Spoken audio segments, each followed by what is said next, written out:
E aí, meus alunos e aí, minhas alunas, voltamos com o ICMS e vamos seguir no estudo desse imposto que é um dos mais difíceis para as nossas provas de procuradoria, sejam federais, estaduais ou municipais. Seguinte, a gente tratou na nossa primeira aula de toda a parte introdutória do ICMS. Vimos muita coisa que a gente vai acabar repetindo aqui, porque aquilo ali que a gente viu na aula anterior se trata do ponto mais importante de ICMS, que é entender efetivamente o que é que esse imposto tributa, o que é que ele tributa e como ele é visto pela jurisprudência. Agora, a partir de agora, a gente vai começar a tratar de pontos específicos da incidência do ICMS. E o primeiro deles é o arrendamento mercantil, conhecido como leasing. Será que acontece aí um fato gerador apto a determinar a incidência do ICMS no caso de arrendamento mercantil? Vamos lá, leasing. Leasing, traduzindo assim ao pé da letra, seria locação. Numa locação, em tese, não há a circulação jurídica da mercadoria, não há a transferência da titularidade da mercadoria. Então a gente parte do primeiro ponto de vista de que não cabe, de que não incide ICMS nas operações de arrendamento mercantil. Esse é o primeiro ponto que você já precisa ter em mente. O ponto de partida é pelo não cabimento, e é assim que consta, inclusive, na Lei Candir. O imposto não incide sobre operações de arrendamento mercantil. Operações de arrendamento mercantil, o imposto não incide. Não compreendida a venda do bem arrendado ao arrendatário. E aí que vem o rolo. Vamos lá. Para tratar disso, assim como a jurisprudência o faz, a gente tem que falar dessas três espécies de arrendamento mercantil, que a jurisprudência trata bastante e a doutrina também.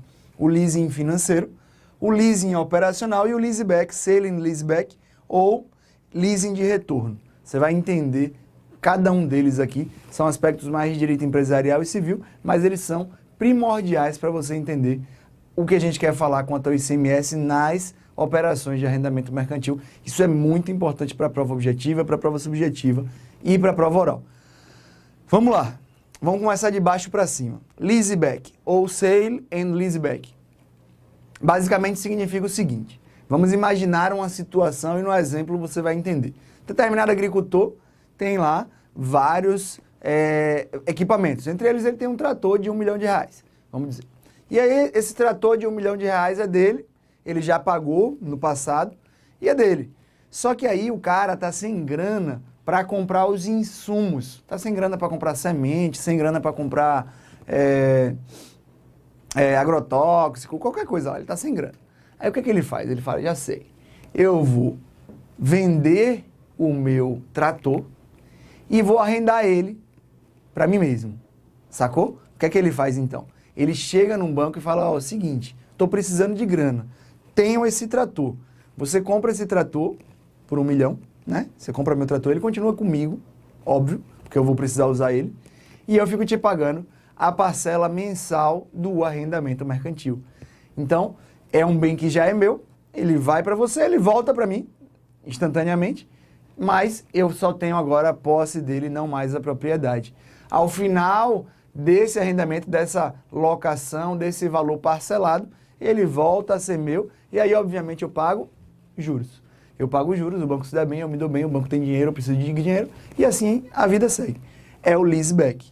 O leasing operacional é um leasing em que você pega determinado arrendante e ele arrenda para você um determinado bem, e é muito comum, por exemplo, no caso de elevadores, vamos pensar em elevador de prédio, ele te arrenda um elevador, você não comprou ele, você está pagando todo mês, e vem junto com isso, vem a manutenção e a assistência técnica. Então você fica pagando por um certo tempo, depois de um certo tempo ele se torna seu também, tá bom? Nessa figura aí, a gente vai ter a posse comigo, arrendatário, a propriedade com o arrendante e a definitividade de uma propriedade, a conversão da minha posse em propriedade ao final do contrato de arrendamento mercantil, quando eu for pagando todas as parcelas, com juros e tudo mais, tá? Essa é a definição do leasing operacional. Todos os arrendamentos mercantis, eles se dividem por algumas circunstâncias específicas. O leasing financeiro é o mais comum, o que a gente está acostumado a ver, principalmente na compra de carros.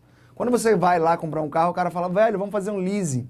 Você vai lá ver o carro vale 50 mil, você tem 10 mil.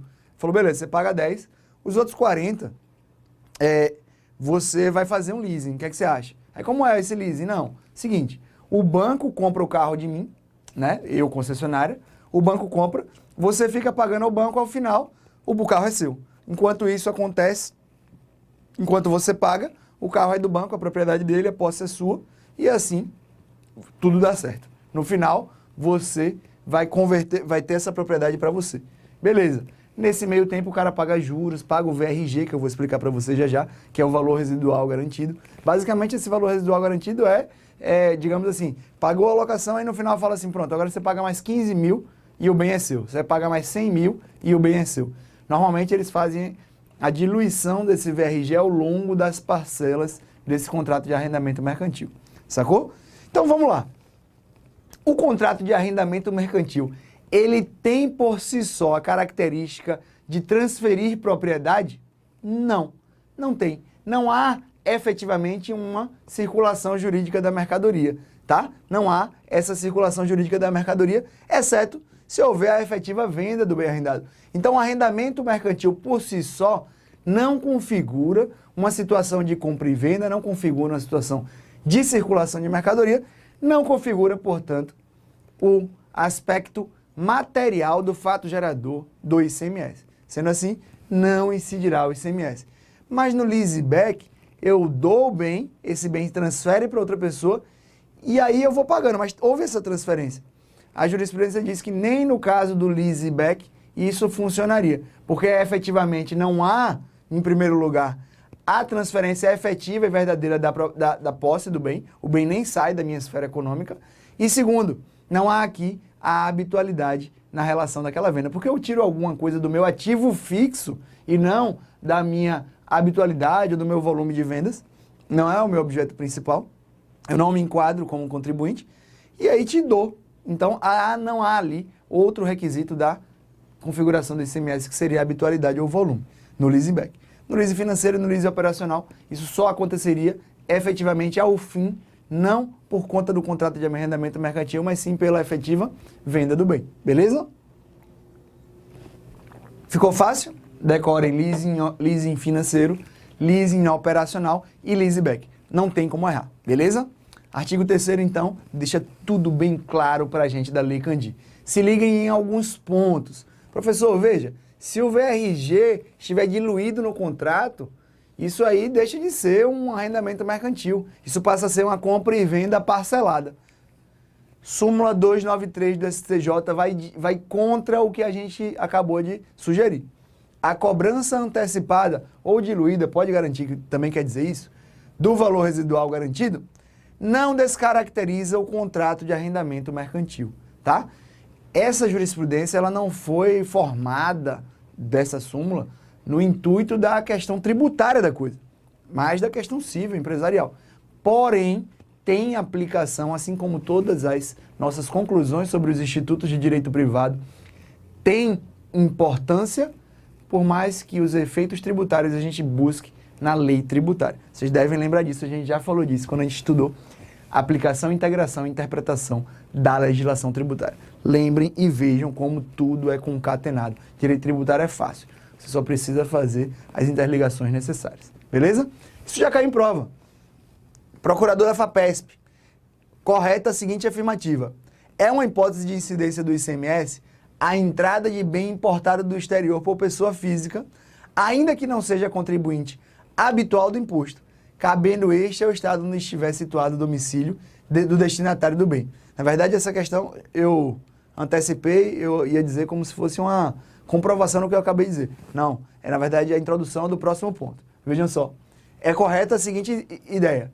Incide ICMS na entrada de bem importado do exterior por pessoa física, ainda que não seja contribuinte habitual do imposto. Isso é o que está na nossa Constituição e veio com a emenda 33 de 2001. O ICMS incidirá também sobre a entrada de bem ou mercadoria importadas do exterior por pessoa física ou jurídica, ainda que não seja contribuinte habitual do imposto, qualquer que seja a sua finalidade. Qualquer que seja a sua finalidade. Assim como sobre o serviço prestado no exterior. Cabendo o imposto ao estado onde estiver situado o domicílio ou estabelecimento do destinatário da mercadoria, bem ou serviço. Isso aqui é muito importante. Quando há a entrada de um bem ou mercadoria no país, normalmente ela entra por portos ou por aeroportos bem específicos no Brasil. Isso faz ou poderia fazer com que os estados, por exemplo, o estado de São Paulo, lá no Porto de Santos, ficasse com muito ICMS, já que está tudo entrando no Brasil pelo Porto de Santos. A Constituição prevendo essa possibilidade de descompasso, já que no final das contas a compra foi realizada, por exemplo, pelo estado da Bahia, só que entrou por Santos, aí o estado de São Paulo ganha e não o estado da Bahia, que é quem comprou efetivamente o bem, quem vai fazer a produção e o encaminhamento daquele bem. A Constituição foi bem esperta e falou, olha, cabendo o imposto ao estado onde estiver situado o domicílio ou estabelecimento do destinatário da mercadoria, bem ou serviço. Então cabe ao estado da Bahia e não ao estado exatamente da entrada do desembaraço aduaneiro. Você vai ver, e a gente vai tratar hoje ainda, que o momento em que se considera ocorrido o fato gerador do ICMS é o momento do desembaraço aduaneiro. É na hora que o bem entra que a gente faz o desembaraço, ou seja, a gente olha que ele está tudo ok com ele e ele pode entrar no Brasil. Está desembaraçado, ele entra no Brasil. Tranquilo. Nesse momento eu cobro o imposto, tá? Nesse momento eu cobro o imposto, é o melhor momento porque senão depois ele entra no Brasil, começa a rodar e você perde as possibilidades, você vai ter muito mais dificuldade em fazer a cobrança do ICMS importação. A jurisprudência então aceita que é no desembaraço aduaneiro, esse é o momento. Mas o imposto é devido não ao estado onde ocorre o desembaraço aduaneiro, e sim ao estado onde estiver localizado o domicílio ou o estabelecimento do destinatário dessa mercadoria, desse bem importado. Beleza? Alguns aspectos específicos sobre importação e arrendamento mercantil. Alguns aspectos específicos sobre isso, tá? Inicialmente, e aí é uma posição do STF, né? Houve 3 momentos de decisões do STF. Primeiro, em 2005, em que ela aplicou a literalidade da Constituição, aqui, literalidade, não importa qual a finalidade, não importa nada, entrou, cobra imposto. Depois, vem o STF, no RE 461968, em 2007, e faz uma exceção. Ele fala, olha, vamos excepcionar as aeronaves e as peças e equipamentos necessários à navegação aérea. Por quê? A jurisprudência disse, olha, esses bens, esses equipamentos, eles nunca tendem a ser efetivamente adquiridos. Eles são realmente contratos que têm que vir de fora, essas peças, essas aeronaves, e quando entram, elas se submetem a esse contrato de arrendamento mercantil, no estilo mais locação, né? A gente fica pagando todo mês, e necessariamente acontece no mercado de que, quando você encerra o pagamento, essas peças, esses bens, esses equipamentos e as próprias aeronaves já estão obsoletas. E não há nunca a compra, ou não é comum que haja compra efetiva desses bens. Eles são realmente devolvidos lá para o exterior. E aí, com esse entendimento, o STF falou, olha, só nos casos de importação de aeronave e peça a gente deixa para lá, tá? Aí veio, em 2014, no RE 226899, o STF fez uma pequena mudança de entendimento. Ele fez, olha, na verdade é o seguinte, vamos aplicar a Lei Candir. Vamos aplicar a Lei Candir. Vou botar aqui. Não incide sobre a operação de arrendamento mercantil. Beleza. Agora, se houver a efetiva venda, se houver a venda do bem arrendado ao arrendatário, aí há a incidência do ICMS. Basicamente isso que é cobrado em provas de concurso sobre o assunto. Beleza? Olha o que já caiu em prova. Procurador Procurador de Contas do Ministério Público de Contas do Pará, 2019, CESP. Correta a seguinte afirmativa. Empresa brasileira de transporte aéreo de passageiros firmou o contrato de arrendamento mercantil com fabricante de aeronaves estrangeiras, que disponibilizou os veículos no Brasil sem antecipação da opção de compra. Sem antecipação da opção de compra. Considerando-se essa situação hipotética, é correto afirmar que o ICMS não deverá incidir, pois não ocorre circulação jurídica de bens no arrendamento mercantil. correta, afirmativa, exatamente o que a gente acabou de falar, caiu na prova do Ministério Público de Contas do Pará em 2019, banca CESP. E aí, alguns apontamentos, olha. Então, um leasing praticado dentro do país, não haverá incidência do ICMS, a não ser quando da venda do bem ao arrendatário. Leasing internacional, não incidirá o ICMS importação, salvo se houver antecipação da compra. Salvo se houver antecipação da compra. E veja aqui, nesses casos aqui, nesse caso da questão, ele deixou bem claro que é sem antecipação da opção de compra. Se há antecipação da opção de compra, se aquele contrato já vem de fora com a compra efetivada, há, obviamente, aí o fato gerador da obrigação tributária em relação ao ICMS importação. E no leasing internacional de aeronaves se manteve o entendimento de que não incide ICMS, porque, independentemente do que ocorrer, é comum, e aí se mantém o entendimento de 2007 específico quanto à navegação aérea, que aquelas peças, aquelas aeronaves, elas são tipicamente trazidas para o Brasil, internalizadas, com o intuito de arrendamento mercantil e não de compra efetiva do bem, tá? Onde ocorre o fato gerador do ICMS? Eu já falei para vocês aqui quantas operações internacionais, né? Alguma coisa já adiantei. Aqui, gente, eu não vou te ensinar. É muito complicado. Leia o artigo 11, abre aí no seu navegador, pausa essa aula, leia no seu navegador, vá no seu material, vá no PDF, leia direitinho. Eu trago lá todo o artigo 11 e trago especificamente os pontos mais importantes dela, é a regra local do estabelecimento do comprador, mas há muitas situações para as operações internas, interestaduais, internacionais. Eu quero que você leia o artigo 11. Se eu ficar lendo, se eu ficar repetindo, vai ficar meio chato. Então, atenção ao artigo 11.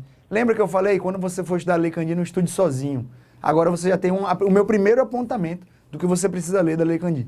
Leia o artigo 11. Professor, eu preciso decorar? Não, não decore. Eu quero que você leia no compasso desses estudos. Faça marcações no seu vadimeco, já para você lá na frente, quando passar, saber que aquilo é importante e leve isso contigo, tá?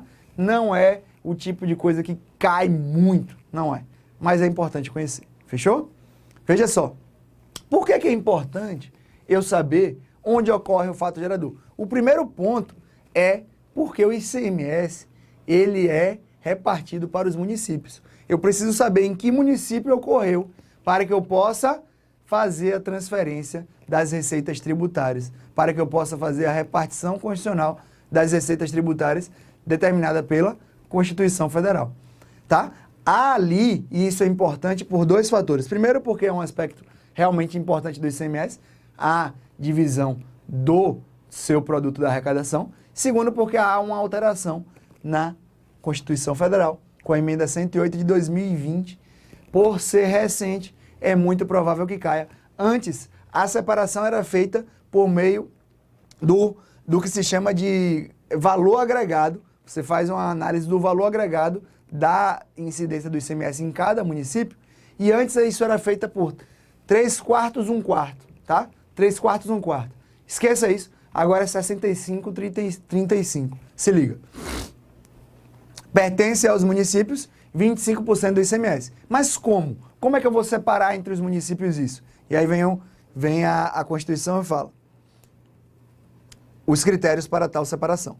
65% no mínimo, na proporção do valor adicionado, acho que eu falei agregado, valor adicionado nas operações relativas à circulação de mercadorias, ICMS, e prestação de serviços realizadas em seus territórios. 35% na forma que dispuser a lei estadual, observada obrigatoriamente o mínimo de 10% com base em indicadores de melhoria nos resultados de aprendizagem e de aumento da equidade, considerado o nível socioeconômico dos educandos. Veja só, 65% de acordo com o valor adicionado, 35% conforme dispuser a lei estadual, tendo que reservar 10% para quem for mais fera em educação. Basicamente isso, em educação e aumento de equidade, aumento de justiça. Quem vai definir isso? A lei estadual vai definir esses critérios, tá? Valor adicionado, o que é que significa? Basicamente significa quem produziu mais, onde é que está rolando o fato gerador do ICMS. Normalmente nas capitais, as capitais recebem mais, elas têm um percentual maior do repasse do ICMS, tá?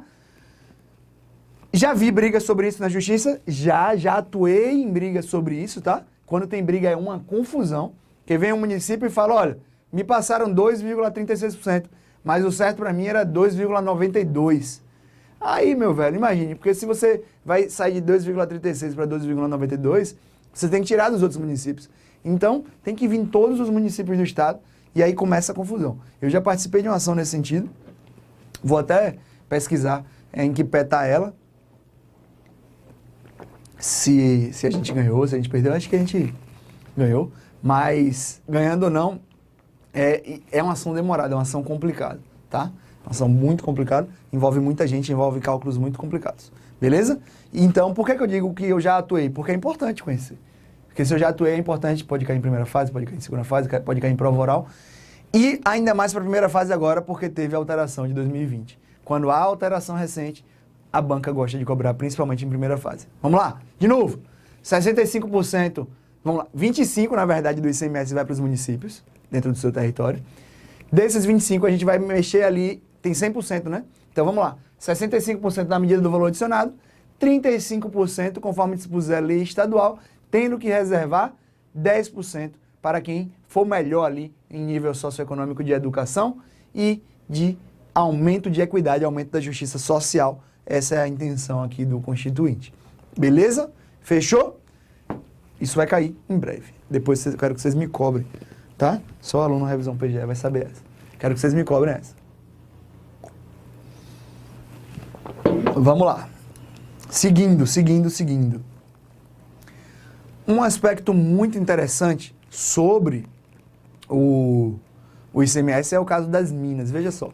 Quando a gente tem uma mina de minério, né, obviamente, ela normalmente é muito grande. E aí, acontece e é comum de ela passar de um município para o outro. Passa de um município para o outro. E aí, quem é que fica, onde se considera, melhor dizendo, ocorrido o fato gerador daquela operação que vai dar ensejo à cobrança de ICMS? Eu quero que vocês decorem a seguinte expressão, boca da mina. Boca da mina. É onde estiver a boca da mina que vai definir o local da prestação, o local do estabelecimento ou o local da incidência do ICMS. Se liga. Isso é doido, mas olha quem decidiu isso já. STJ. STJ decidiu em 2012 e é importante que você conheça. Se liga. A turma decidiu por maioria que se destina ao município, isso é na briga sobre valor adicionado, tá? Pode ver aqui, ó. Valor adicionado, municípios contíguos, extração de mineral e ICMS. Se destina ao município onde são realizadas as operações de entrada e saída de mercadoria, o direito de receber as parcelas integrais do valor adicionado, integrais. Então, por mais que a mina se mova, se estenda por mais de um município, o integral fica com um dos municípios. Qual? Em caso, a Companhia Vale do Rio Doce extrai potássio dos subsolos de 2 municípios. Extrai potássio do subsolo de 2 municípios. Entretanto, a boca da mina encontra-se localizada no território do recorrente, onde é beneficiado e comercializado, ocorrendo, portanto, nesta localidade, o fato gerador do ICMS. Veja que a jurisprudência do STJ considerou 2 fatores. O primeiro, onde é a boca da mina, e o segundo, se naquele mesmo município havia ali o beneficiamento e a comercialização do minério extraído. Então, o STJ já considerou que a boca da mina é o local e aliou a isso o fato de haver ali a comercialização e o beneficiamento daquele minério. Beleza? Agora vamos lá. Em que momento? Já tratamos do aspecto material, do aspecto espacial, agora do aspecto temporal. Em que momento ocorre o fato gerador? A regra geral é que é no momento em que a mercadoria sair do estabelecimento do contribuinte do imposto. Na hora que ela sair, esse é o momento. Se liga nas distinções. Momento da transmissão da propriedade da mercadoria ou do título que a represente. Quando a mercadoria não tiver transitado pelo estabelecimento transmitente. É possível que ela não tenha efetivamente transitado pelo estabelecimento transmitente. E aí, nesse caso, haverá o momento será da transmissão da propriedade. Nos casos de serviço de comunicação, no momento da prestação onerosa do serviço. Quando a operação mista tributada pelo ICMS, no momento do fornecimento da mercadoria ou prestação. Nos casos de importação, no momento do desembaraço aduaneiro, já falamos. Quando for alienação e licitação, no momento da aquisição na licitação. Nas operações interestaduais, como lubrificantes líquidos e gasosos, derivados de petróleo e com energia elétrica, momento da entrada do bem no território do Estado. Deem uma lida, isso é importante. Artigo 12, inciso 1 da Lei Complementar 87, leia o artigo 11. Quero que você leia agora o artigo 12, inciso 1 pelo menos, tá? Faz as marcações devidas. Aprende a ser esperto, aprende a ser esperto. Vamos lá. Olha, Câmara de Altinópolis, Procurador Jurídico, prova 2017, VUNESP. Incorreta a seguinte afirmação. É inconstitucional a exigência do ICMS na entrada de mercadoria importada do exterior por ocasião do desembaraço aduaneiro. É constitucional. O STF declara constitucional. Se liga lá, se liga lá. Após a emenda constitucional 33 de 2001, é constitucional a incidência de ICMS sobre operações de importação efetuadas por pessoa física ou jurídica que não se dedica habitualmente ao comércio ou à prestação de serviço. Julgado em 2018, o STF julgou isso no RE 1.110.258. 1.106.258. 1.106.258. 2018, ele reafirmou a constitucionalidade da emenda 33 de 2001, que permite que haja incidência do ICMS, pessoa física ou jurídica que importa, habitual ou não, na prática daquela mercância, de certo modo. Beleza? Veja só. Embora a Lei Candir, no caso da importação, expressamente fixe como local da operação o do estabelecimento onde ocorreu a entrada física da mercadoria, entende o STF que será devido o ICMS ao lugar do estabelecimento ou domicílio do destinatário jurídico da mercadoria. Lembra que eu falei para vocês que não é nem onde há o desembaraço aduaneiro, ali é o momento, tá? Não o local. Desembaraço, então, aconteceu no Porto dos Santos, vai para a Bahia. Só que antes de ir para a Bahia, ele pode ter a entrada no primeiro estabelecimento do contribuinte, que é lá em Santos. O cara tem um depósito, uma central de distribuição, ele recebe em Santos, porque ele recebe tudo ali, e dali ele vai mandando. Bahia, São Paulo, Mato Grosso, Pernambuco, Ceará, e assim vai. O STJ entendeu o seguinte: não é onde há a entrada física da mercadoria, é para onde ela efetivamente foi comprada, para onde ela efetivamente vai. Entende o STF, então, que é o domicílio do destinatário jurídico da mercadoria, onde efetivamente aquela mercadoria está indo, quem comprou, onde é que está rodando a grana. É com isso que o ICMS se preocupa. Muito importante entender essa diferença, tá? Essas duas diferenças. Desembaraço aduaneiro é o momento, local não é nem o porto, nem a central de distribuição. É quem comprou efetivamente, é o destinatário jurídico. Tranquilo? Isso cai e cai muito, tá? Tá vendo como o ICMS não é tão difícil? É cheio de regrinha, mas você vai pegando. Só nessas aulas aqui, no material PDF tem tudo, mas nessas aulas aqui você vai pegando a manha, pegando um exemplo ou outro, você vai entender. ICMS, enfim, vai entrar na sua cabeça, você vai ver. Transporte, quando é o momento do transporte? No início da prestação do serviço, no caso de transporte interestadual e intermunicipal, e no momento do ato final do transporte, no caso de transporte iniciado no exterior. Não poderia ser lá no momento do início, porque ele foi iniciado no exterior, então é no ato final, na hora que ele entra aqui no Brasil.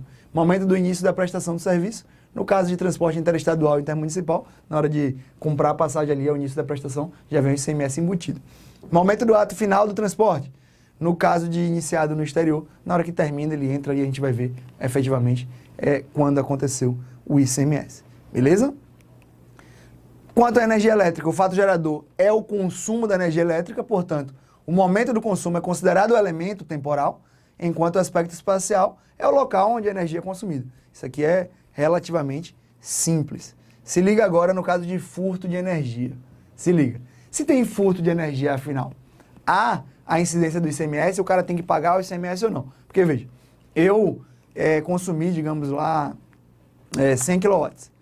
Consumi 100 kW na minha conta, né? Só que, na verdade, eu provei que só 30 eu consumi. Os outros 70 foram roubados. E aí? Eu pago o ICMS? Vê o que decidiu o STJ em 2012.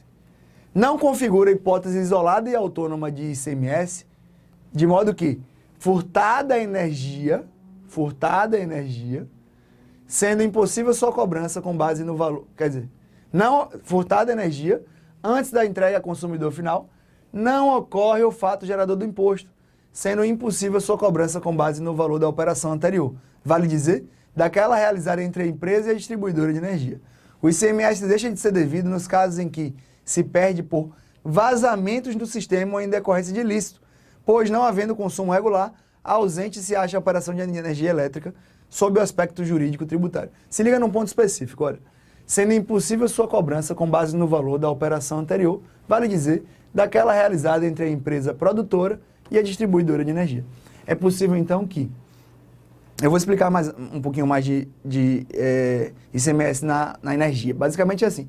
É possível que a gente faça a compra, chama demanda contratada e demanda efetivamente consumida. É possível que uma empresa ela contrate não sei quantos quilowatts por mês. Sei lá, 50 mil quilowatts por mês. E aí é contratado. Ela tem que pagar ICMS sobre o que efetivamente foi consumido, e não pelo que ela contratou, é pelo que ela efetivamente consumiu. E aí, em algum momento, as empresas começaram a ver que elas contratavam 50 mil, consumiam 30 mil e estavam pagando ICMS sobre os 50.